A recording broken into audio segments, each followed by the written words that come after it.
Kami telah menurunkan Al-Quran pada malam yang penuh dengan keberkatan.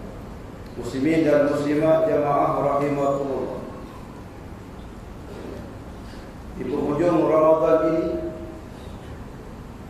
antara perkara yang merupakan sunnah Nabi SAW yang tidak pernah ditinggalkan oleh orang-orang yang beriman di kalangan para alim ulama salafus salih adalah mereka berusaha mencari malam Al-Qadar. Walaupun tahun ini Malaikat Jibril katanya pening kepala, nak turun bila malam Al-Qadar.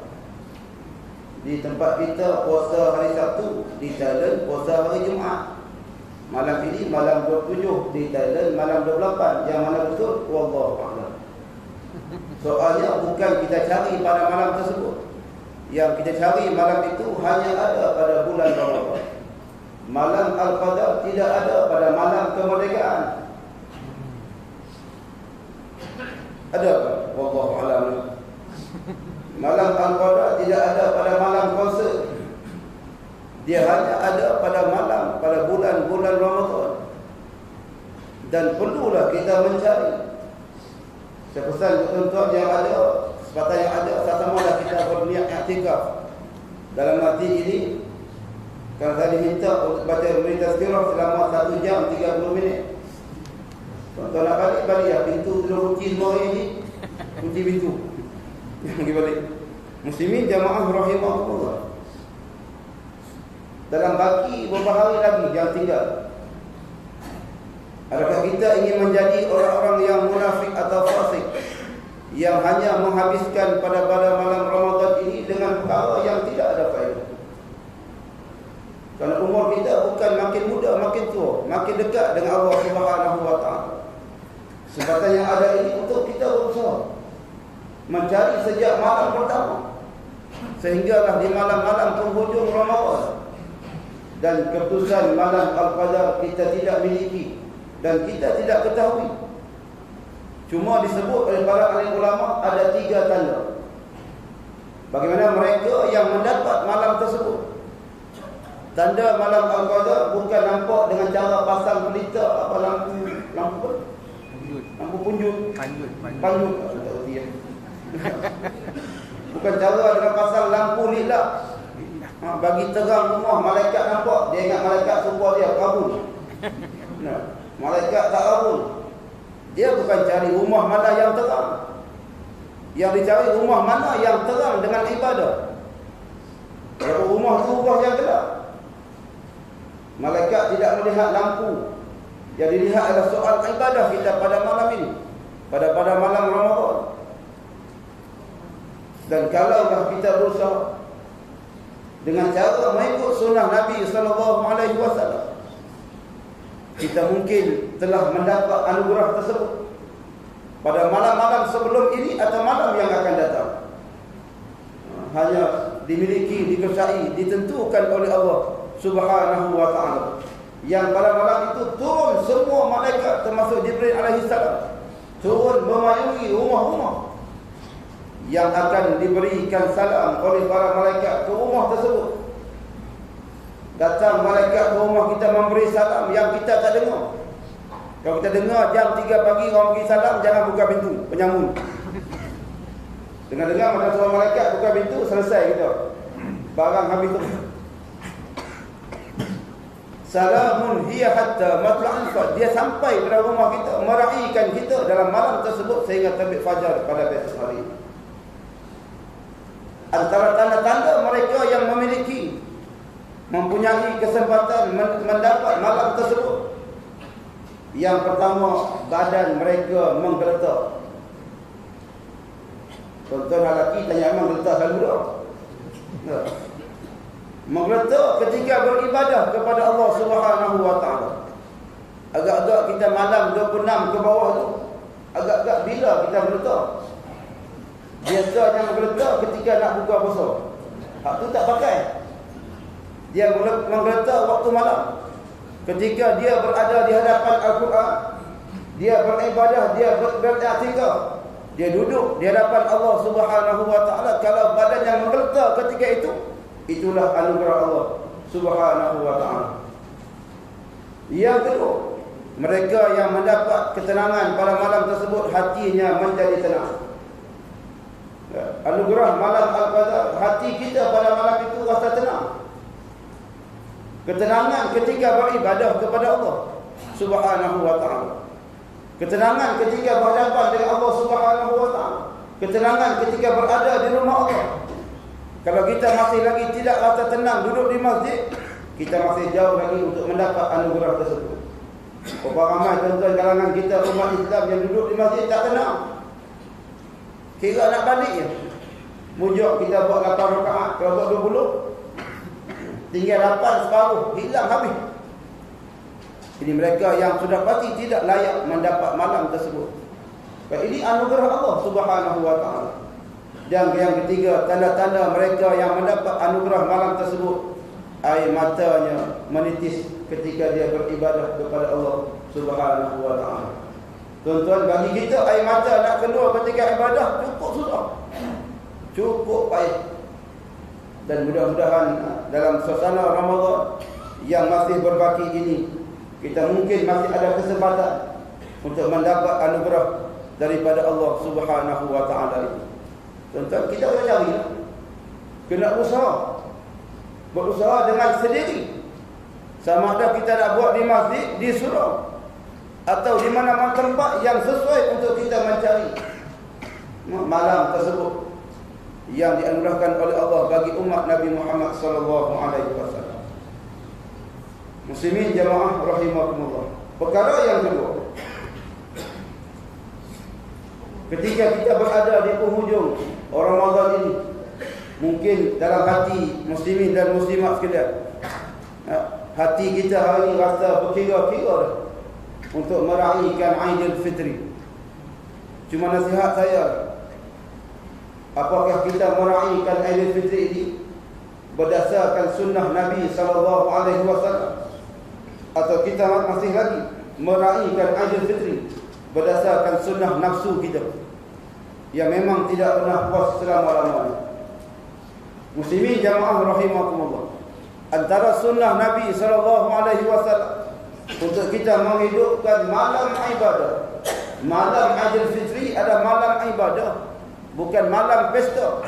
Dan kita rasa duka cita sehingga ke hari ini Kementerian Penerangan masih lagi belum beriman kepada Allah Subhanahu wa ta'ala. Tidak ada tanda-tanda untuk beriman.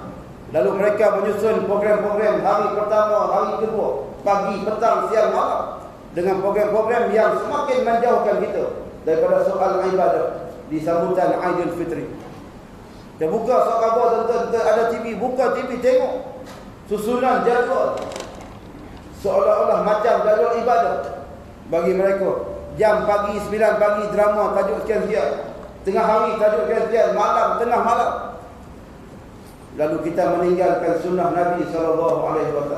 Antara yang menjadi sunnah Nabi adalah kita melafazkan takbir, melafazkan tanda-tanda memuji kebesaran Allah Subhanahu wa ta'ala.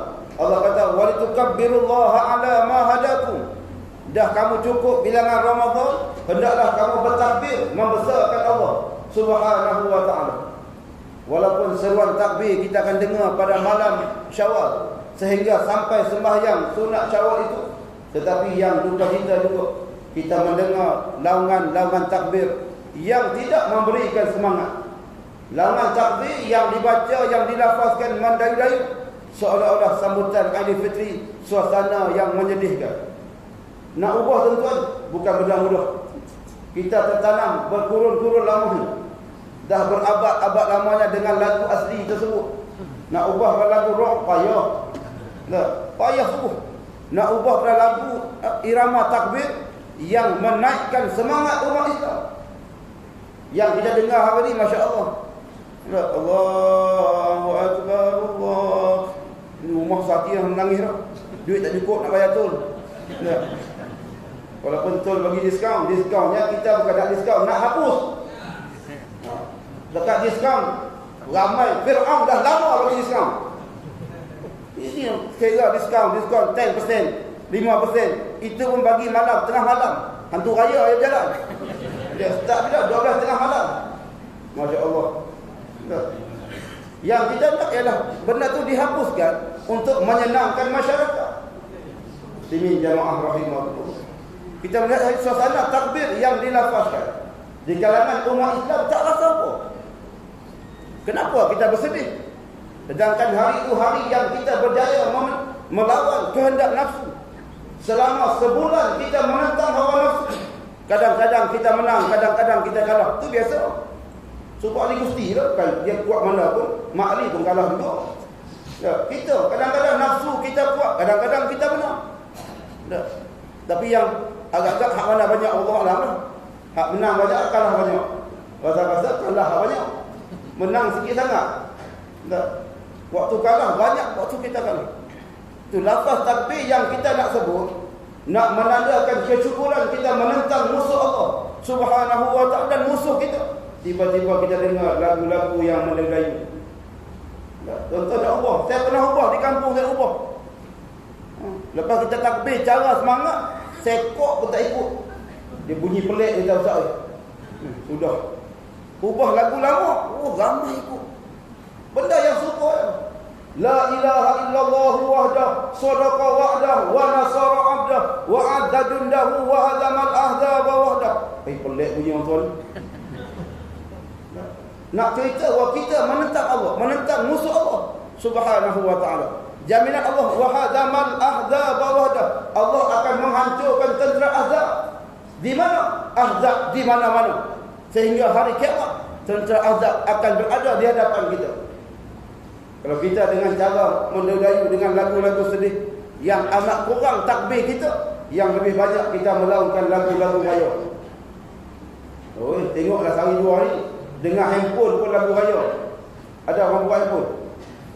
Kalau bunyi lagu ayat, dia balik handphone dia. Kalau bunyi tak bunyi tak apa. Ini lagu raya. Masya Allah. Seolah-olah macam raya kita tu itulah kehendak. Yang itu bukan syariat. Yang kita lakukan bukan amalan berbentuk syariat, tapi dibesar-besarkan. Muslimin jamaah rahimahullah. Antara perkara yang kedua, di hari raya ketika meraihkan syariat Allah Subhanahu wa ta'ala, Nabi suruh kita berpakaian yang baik, bukan baju baru. Berpakaian yang elok, yang baik untuk kita beribadah kepada Allah Subhanahu wa ta'ala. Dan jangan jadikan pakaian hari itu seperti pertunjukan fashion. Lelaki dengan baju Melayu, tuan-tuan, nak pakai baju Melayu pun geli gelemang kan. Sebab ada orang pakai baju Melayu pergi nama ekor. Waduh. Tak pakai baju Melayu pergi buat belah Johor tu. Tarian Japin pakai baju Melayu. Tak, kita hilang pakaian sunnah Nabi SAW. Orang lelaki tak pakai serban, oi payah. Orang pergi Pak Haji payah juga. Tak. Soalnya bukan dipanggil Pak Haji, kita menghidupkan sunnah Nabi SAW. Yang ketiga, amalan kita ketika beribadah, ketika melafazkan takbir dalam sembahyang sunat Aidil Fitri, yang dibaca surah-surah, sepatutnya imam membaca surah yang melaungkan kalimah-kalimah jihad, yang memberi semangat pada hadirin walaupun tidak faham. Lepas tu nada imam ketika sembahyang sunat Aidil Fitri, nada yang berbeza, bacaan yang berbeza dengan sembahyang lain. Kalau kita berjaya melawan hawa nafsu sepanjang sebulan itu. Muslimin jamaah rahimahumullah. Kemudian antara amalan sunnah Nabi SAW yang sepatutnya kita lakukan di sambutan Aidil Fitri adalah ziarah. Amalan ziarah yang kita menurut rangkaian ranking ikut sesuaian kita. Ziarah yang paling utama, ziarah ibu dan ayah, ziarah adik-beradik sedarah dengan kita, yang jika habis ziarah kawan-kawan kita. Ini amalan ziarah yang disuruh oleh Nabi SAW. Nabi tak suruh kita ziarah kubur pada pagi raya. Lepas malam raya, kenapa kita pergi kubur? Pertunjukan fashion di alam perkuburan. Muka lelaki pun terkejut. Baju merah banyak semua. Baju baru-baru pula masuk kubur, wangi. Ingatkan kubur terwali. Banyak orang yang pergi. Berlaku pelbagai fitnah Yang Nabi suruh ziarah orang hidup. Orang mati masa lain. Ada masa lain yang patut kita ziarah. Ini amalan sunnah Nabi SAW. Kemudian antara amalan sunnah yang juga mungkin sebahagian besar telah hilang, amalan sedekah. Sedekah kepada orang yang dekat dengan kita dulu. Tapi hari ini bagi sedekah berciput RM1. Budak-budak tengok pakcik, dulu boleh pakcik oi. Ya, tengok sampul RM10, sampul merah tu. Dalam RM1 tipu dia. Budaya menipu budak-budak. Allah Akbar. Tengok sampul semangat budak, sampul tulis 50, bukan-bukan 5 ubah. Bukan tak boleh-boleh. Bersedekah dengan ikhlas itu yang lebih aula. Jangan buat zaman-zaman, saya ingat zaman kecil dulu. Ketika selepas sembahyang raya, AJK Masjid akan ambil duit syiring baling untuk budak-budak berebut. Kalau buat untuk kampung saya lagi, kita tukar pula. Budak-budak balik, kotor bubuk pula. Nak tengok hidup orang. Amal sedekah yang kita buat bercanggah dengan amalan Nabi SAW.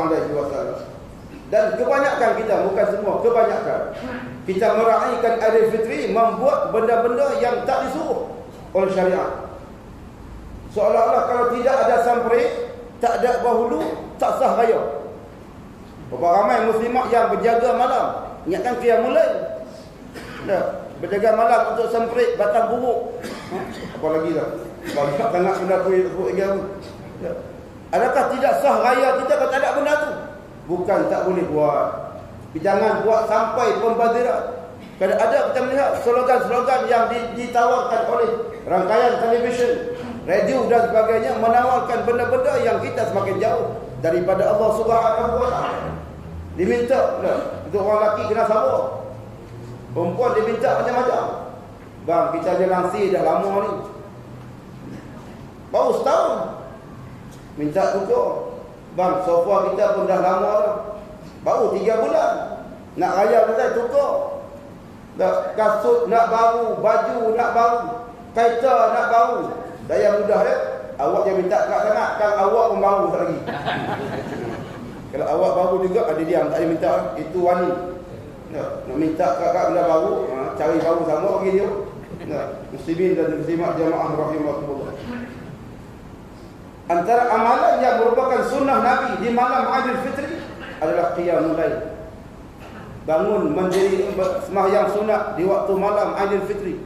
Selepas diumumkan ada nampak anak bulan atau tak nampak. Anak bulan tak payah nampak. Pokok banyak sangat tak nampak lagi. Tak, silang-silang setelah pokok banyak sangat anak bulan tu. Tak nampak lagi. Mata rabun dia tuan ni. Yang Nabi suruh pada malam tersebut ialah kita mendirikan sembahyang sunat.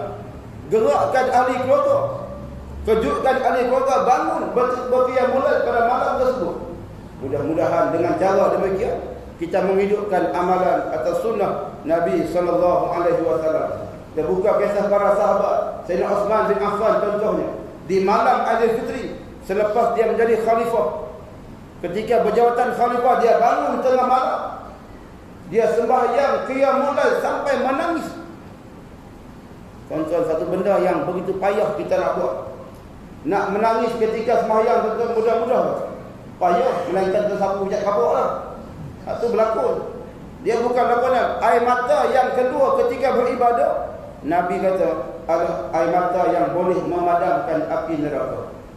Tetapi kita susah. Cukup susah nak menangis ketika sembahyang. Muslimin dan muslimat jamaah rahimahullah. Ini tuntutan Ramadan, tuntutan Aidil Fitri yang kita mungkin dengan usia kita hari ini, adakah kita benar-benar menjadikan Ramadan sebagai bulan jihad, bulan mogok lapar, bulan kita mendekati Allah Subhanahu wa taala? Dan yang lebih utama, sambutan Ramadan dan Aidil Fitri biarlah dengan cara istiqamah. Kita beribadah di sepanjang Ramadan yang lalu ini, istiqamahnya kekal sebagai orang yang beribadah, mampu beribadah di waktu malam sepanjang Ramadan. Dan kenapa benda yang pelik, selepas Ramadan Masjid Surau menjadi sunyi semula? Adakah kita beribadah di bulan Ramadan hanya sekadar lakonan untuk menipu Allah Subhanahu wa taala? Kita menipu Allah, Allah tak layak ditipu. Yang tipu kita sendiri yang menipu.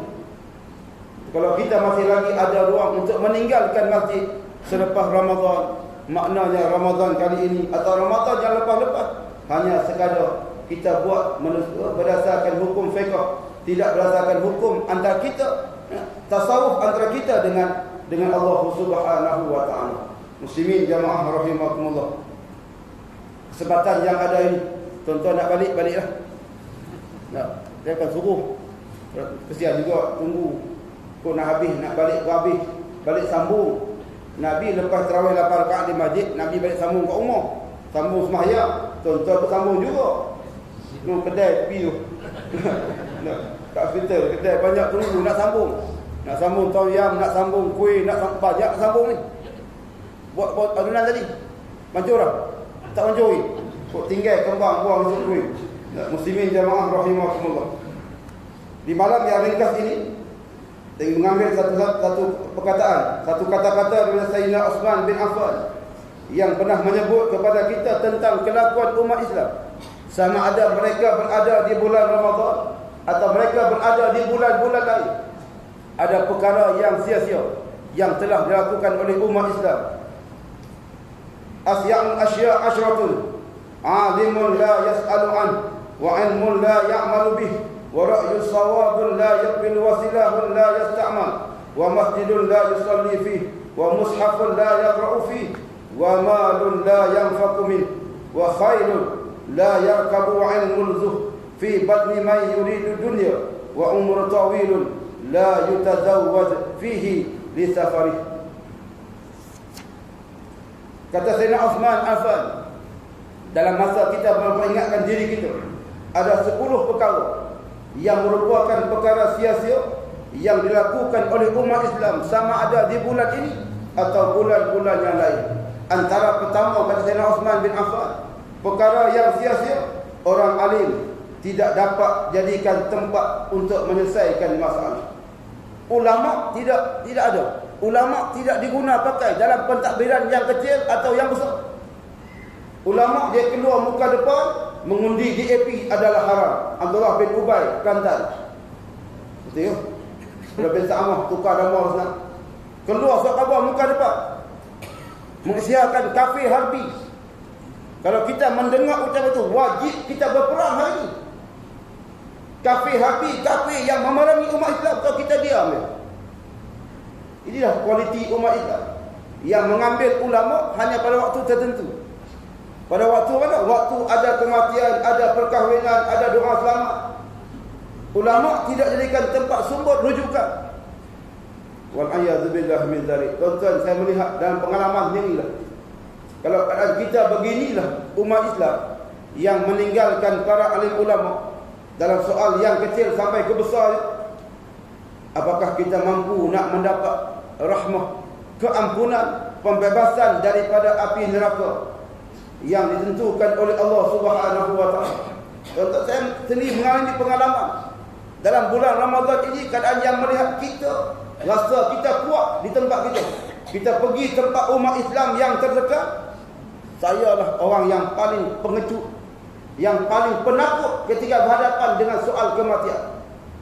Di sini sembang besar, sembang untuk syahid, untuk jihad, untuk ibadah. Pergi tempat medan dia, Masya Allah, dosa yang ada lebih banyak daripada amal ibadah.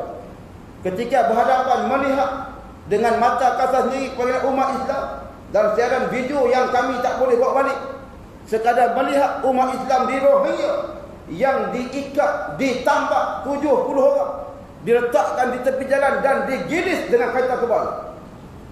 Mereka mendapat jawapan syahid. Tuan-tuan, diri saya kata, Masya Allah, kalau aku lama aku lari. Kebimbangan yang saya alami, kalaulah aku hidup di zaman Rasulullah, adakah aku bersama Rasulullah atau bersama dengan Abu Jahal laknatullahi alaih? Persoalan yang kita alami, perasaan yang kita ada. Bagaimana Islam memberatkan kita dengan syahid, dengan jihad, ketika mempertahankan kalimah la ilaha illallah Muhammadur Rasulullah. Kualiti umat Islam di tempat kita, tuan-tuan. Bagaimana masjid yang ada ruang ibadah yang cukup banyak kita dapat. Tapi umat Islam masih lagi lara. Kita tidak rasa kualiti Ramadan pun sekadar mungkin 10%. Nak banding dengan Ramadan di tempat orang yang begitu hina, begitu lemah, siang dan malam ditekan. Bahkan ada orang kita yang berkahwin di sana, yang balik cuti raya tak dibenarkan keluar rumah semasa hari perayaan. Di kawasan Fatani yang Yalah hari tak dibenarkan keluar rumah kerana mereka sentiasa diburu untuk dibunuh. Apatah lagi kalau diketahui tentera Buddhis, orang ini kuat akidahnya, kuat amalannya. Masya Allah tuan-tuan, kita yang ada di sini, kita belum lagi diuji dengan cara demikian. Apakah kita ada kemampuan untuk menyerahkan nyawa bagi Allah Subhanahu wa ta'ala? Yang kita bimbang, yang paling kita takut, kalau kita hari ini meninggalkan para alim ulama, meninggalkan majlis ilmu, yang kita sekadar buat adalah waktu malam, majlis ilmu yang masa yang terhad, yang sedikit, lalu kita buat betapa ramai umat Islam yang meninggalkan, yang tak teringin nak duduk dalam majlis yang dirahmati oleh Allah Subhanahu wa ta'ala. Dan kalau diuji, macam mana pernah diuji umat Islam di Bosnia dulu, yang sanggup menggadaikan akidah agar tidak dibunuh oleh tentera Serbia. Apakah kita yang ada tempat kita ni bersemangat cara demikian untuk mempertahankan akidah, mempertahankan agama Allah Subhanahu wa ta'ala, yang kita tak mustahil boleh terjadi seperti mana di Myanmar, di Rohingya, di Fatani, di wilayah Islam Thailand, yang mereka jadi buru oleh kawan-kawan jiran-jiran mereka dulunya, yang hari ini nak dibunuh. Tuan-tuan bayangkanlah, saya cuba minta gambar tersebut, nak bawa balik, memang tak dibenarkan. Pembunuhan yang begitu tragis dalam siri penghapusan etnik. Kenapa? Kerana kita hari ini meninggalkan majlis yang disai oleh para alim ulama. Walaupun ada orang yang pergi ke Mekah minta pujian di sana. Oh, pergi ke Mekah, cari ulama Mekah minta puji. Cerita tak betul orang puji tak? Cerita betul-betul. Wahai ulama, aku ni sekular. Aku mari sebab cerita orang Islam, taubat tak puji lah. Tak, orang Arab kata bahasa tu. Tak, dia tahu keadaan dia, cerita benda bohong, dia percaya. Ni yang berlaku. Tidak menzahirkan Islam yang sebenar berdasarkan sunnah Nabi SAW. Cerita apa? Cerita wasatiyah, cerita Islam sederhana. Apakah sederhana betul kita hari? Islam yang bukan sederhana, Islam yang semakin ditindas, Islam yang semakin tidak difahami oleh umat Islam sendiri. Muslimin jamaah rahimakumullah. Perkara yang kedua, yang merupakan perkara sia-sia dipesan Sayyidina Uthman bin Affan, adalah ilmu yang tidak diamalkan. Umat Islam ada ilmu. Tuan-tuan cuba kita rasa, kalau tuan-tuan pergi bersama dengan orang yang berminat belajar ilmu, kita pergi duduk di pondok, contoh pondok Pasir Tumbuh atau pondok Haji Saleh Sik Kedah. Tuan-tuan pergi sana, bawa kita, yang pernah saya alami sendiri, bawa kita, tadah kita, buka-buka kita, Masya Allah, akulah orang yang paling bodoh sekali. Tetapi kita sini, woi, tu imam, Masya Allah, dipuji, ilmu tinggi. Tinggi mana Allah Alam. Hak tu hak pangkat imam. Hak tak ada imam, tak ada bila, tak ada tausiah, yang langsung semayang sampai kata, ilmu apa yang dia ada? Ilmu apa yang kita amalkan hari ini? Adakah ilmu berdasarkan wahyu? Ilmu berdasarkan nafsu? Adakah amalan Ramadan kita berdasarkan perintah Allah? Atau kita puasa Ramadan berdasarkan nafsu? Orang tak makan, kita tak makan. Orang tak minum, kita tak minum. Nah, kalau kita memahami hadis Nabi, Nabi kata apa? Sumu tasihhu. Berpuasalah kamu, nescaya kamu sihat. Adakah Nabi suruh kita berpuasa untuk sihat? Tak. Bukan tujuan itu, bukan tujuan puasa untuk sihat. Tujuan puasa adalah untuk kita dekat dengan Allah Subhanahu wa ta'ala. Kalau tak ada ilmu, itulah kualiti ibadah Ramadan kita yang hanya sekadar dulu, kini dan selama-lamanya mempertahankan kita berada di peringkat yang pertama. Belum naik ke peringkat yang kedua. Peringkat pertama, tak makan, tak minum. Peringkat yang kedua, tak makan, tak minum, tak buat maksiat, tak buat benda yang mendapat kemurkaan Allah Subhanahu wa ta'ala. Yang ini belum kita sampai. Bila sampai, wallahu a'lam. Tuan-tuan, ilmu apa yang kita ada? Ilmu apa yang kita miliki hari ini? Ilmu agama, ilmu fiqh.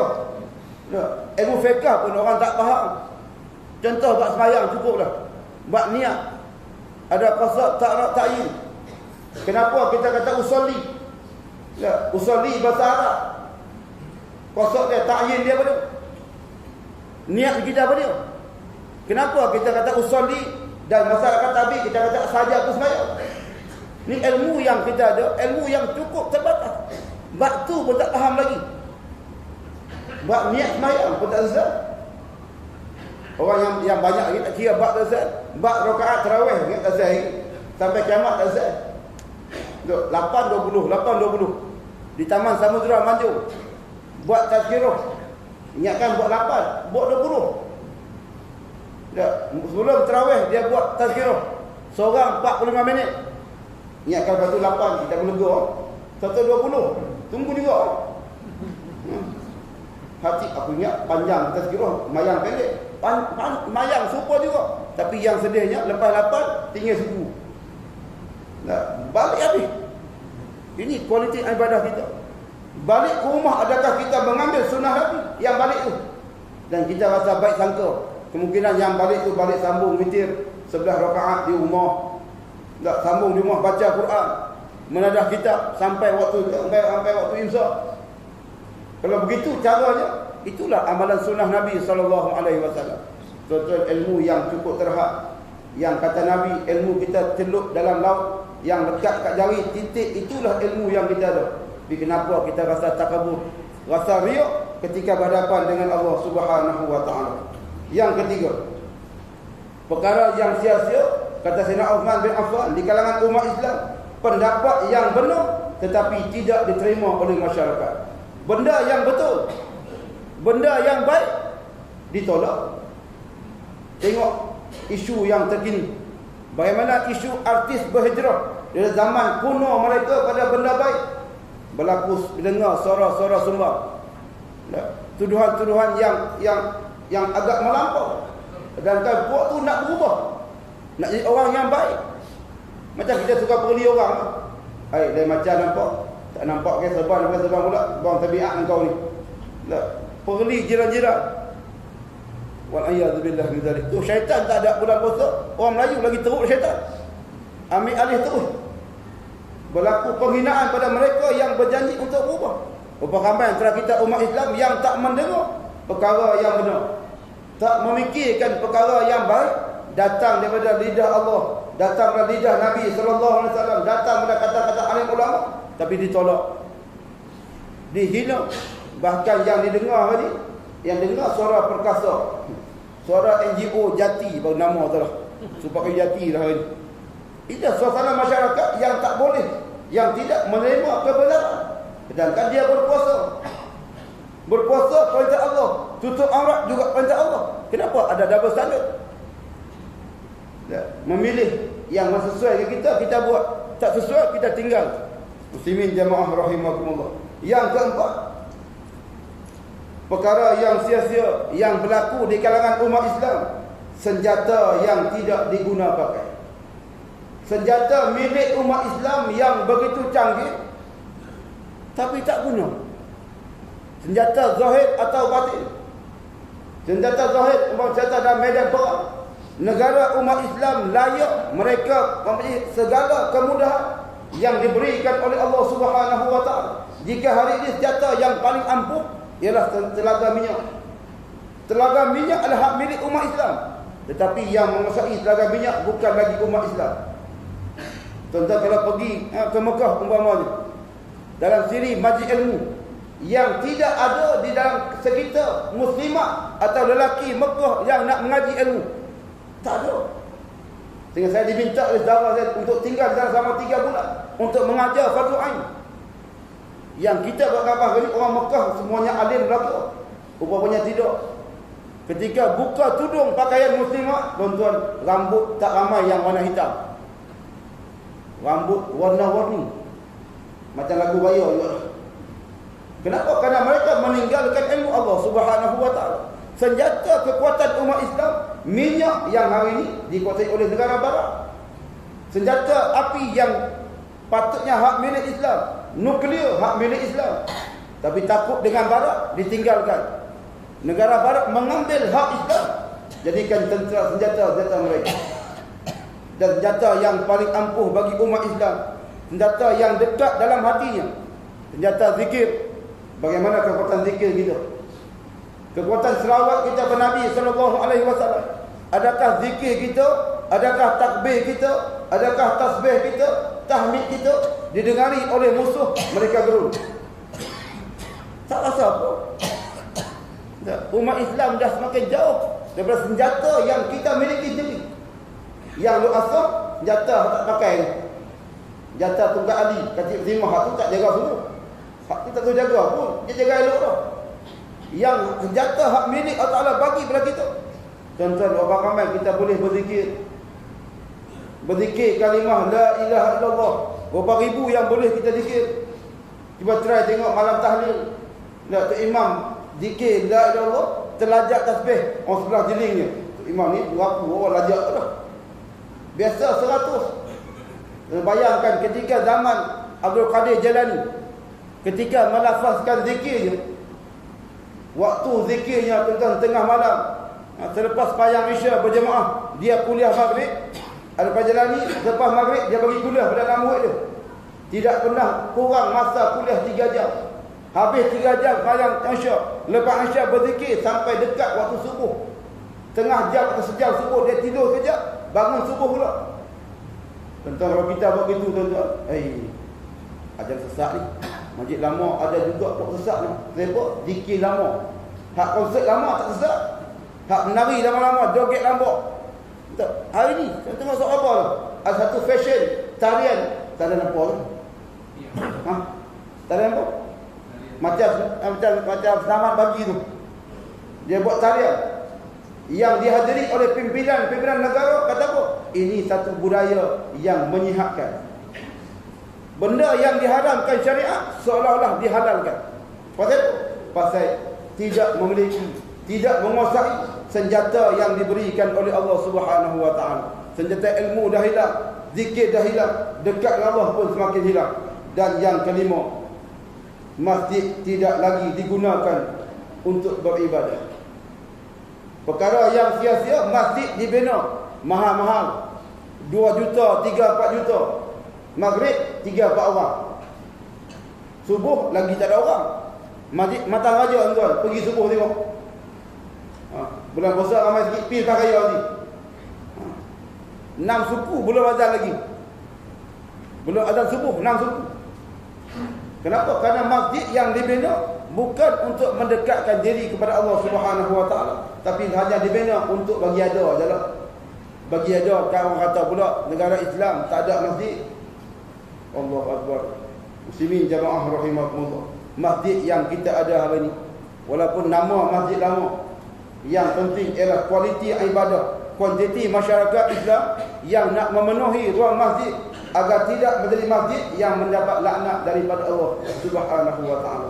Tuan-tuan bayangkan keadaan umat Islam. Saya berada di wilayah Fatani umpamanya.